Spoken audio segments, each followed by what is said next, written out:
Calling খুলবে কিনা এই প্রশ্ন যারা করেন তাদের ব্যাপারে একটাই তথ্য যে ভাই কলিং খুলবে দুদিন আগে এবং পরে। আর দুদিন আগে পরে হিসেব হলো, যেহেতু তৃতীয় ওয়ার্কিং বৈঠকের ডেট ফিক্সড হয়েছে ইতিমধ্যে, এটা বড় ধরনের একটা বৈঠক বলা যায়। এই বৈঠক যদি 21-22 তারিখে সফলতার মুখ দেখে, আপনি পরবর্তীতে যে কোনো দিন দেখবেন মেডিকেল শুরু হয়ে গেছে। কারণ এর পূর্বেই গত তারিখে এগুলা হয় নাই, তবে এইবারে অর্থাৎ গত সপ্তাহে মালয়েশিয়াতে বেশ কিছু কাজের অগ্রগতি হয়েছে, যার মধ্যে আমরা ধারণা করতে পারি যে আগামী 21 তারিখ পর্যন্ত যে দিনগুলো আছে এগুলোর মধ্যে দুদেশের সাথে সংশ্লিষ্ট যে কাজগুলো হবে তাতে আশা রাখি 21-22 তারিখে মিটিংয়ে কাজ খুলে যাওয়ার ব্যাপারে শতভাগ নিশ্চিত আপনারা তথ্য পেয়ে যাবেন। এবং আরো একটা অমীমাংসিত ইস্যু আছে যে 22-24 সালে যারা কাজ করছিল 101টি রিক্রুটিং এজেন্সি, এই 101টি রিক্রুটিং লাইসেন্সের যে আমরা পেয়েছিলাম কাজের জন্য, যে কাজের অনুমতি পাইছিল, কাজ প্রসেসিং করছিল, এই এজেন্সিগুলোর নামে দুদক বা মন্ত্রণালয় থেকে বা আদালতে যে একটি ইস্যু আছে, যে মামলা করা আছে, এই মামলাগুলো নিষ্পত্তি হওয়ার জন্য দুদেশ আলোচনা করবে এবং মন্ত্রণালয় কিংবা এজেন্সিগুলোর দাবির মুখে আশা রাখি এই অমীমাংসিত ইস্যুটিও আগামী এই আলোচনার আগেই মীমাংসা হয়ে যাবে। কারণ আপনারা জানেন যে 18,000 কিংবা অব্যবহৃত কোটা এগুলোর সাথে কিন্তু 100 এজেন্সি জড়িত।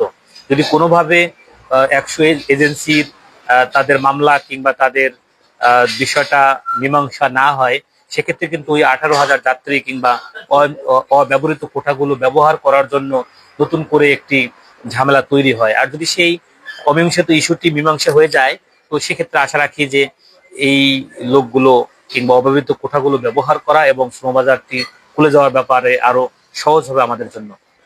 তো আমরা বাংলাদেশি এবং বাংলাদেশ থেকে আমরা অনুরোধ করব, যারা এই সংশ্লিষ্ট ব্যবসার সাথে আমরা যারা জড়িত, আমরা অনুরোধ করব উচ্চ মহলে সবার কাছে যে এই বাজারটি যে কোনো মূল্যে যেন খুলে দেওয়া হয়।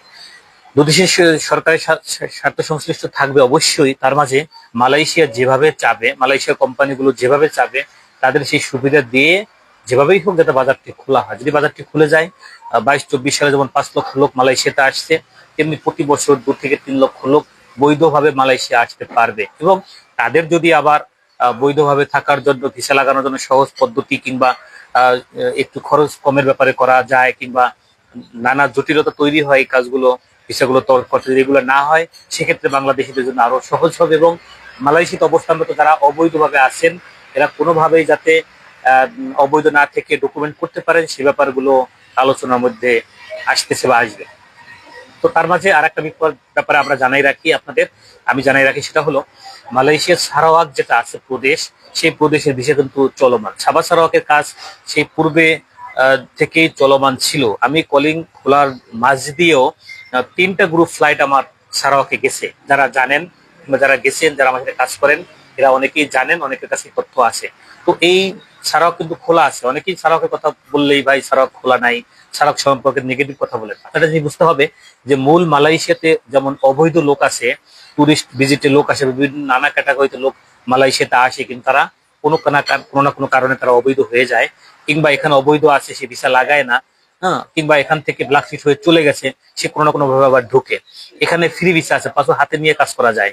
তো সারাওয়াকে এই জায়গাটা কিন্তু একদম সীমাবদ্ধ। আপনি যে কোম্পানিতে সারাওয়াতে যাবেন বা আসবেন, আপনার ওই কোম্পানিতেই কাজ করতে হবে, ওই কোম্পানিতে থাকতে হবে। এখানে free visa, agent visa, supply visa নামে কোনো ওয়ার্ড নাই। ওয়ার্ড একটাই, সেখানে কোম্পানিতে কাজ করতে হবে। এবং যদি আপনি দক্ষ থাকেন, দক্ষতার জন্য আপনার আলাদা বেনিফিট পাবেন, আপনি আলাদা মূল্যায়ন পাবেন। এজন্য তারা বেশিরভাগ ক্ষেত্রে আপনার ওই দক্ষ স্কিল লোক তারা বেশি খোঁজে। এজন্য আমার যে 3টা গ্রুপ ফ্লাইট হয়েছিল গত আপনার 23 সালে, তো এই 3টা গ্রুপেই প্রত্যেককেই আমরা 15 দিন করে ট্রেনিং দিয়ে পাঠাইতে হয়েছিল। কারণ আমরা এই কাজগুলো কিন্তু ট্রেনিং এর কথা বলে নেওয়া ছিল না, কিন্তু আমাদের ফ্লাইটের শিডিউল যখন আসে তখন কোম্পানি বলে যে আমাদের এই ট্রেনিং গুলো দিয়ে কমপক্ষে 15 দিনের ট্রেনিং দিয়ে পাঠাইতে হবে।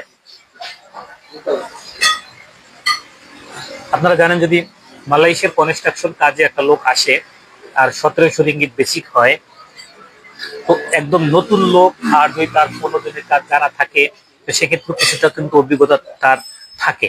যে কারণে আপনারা যে দেশে যেতে চান, যে কাজে যেতে চান, তার আগে যদি আপনি কিছু দক্ষতা হয়ে যেতে পারেন, এটা আপনার জন্য খুবই ভালো হবে। এটা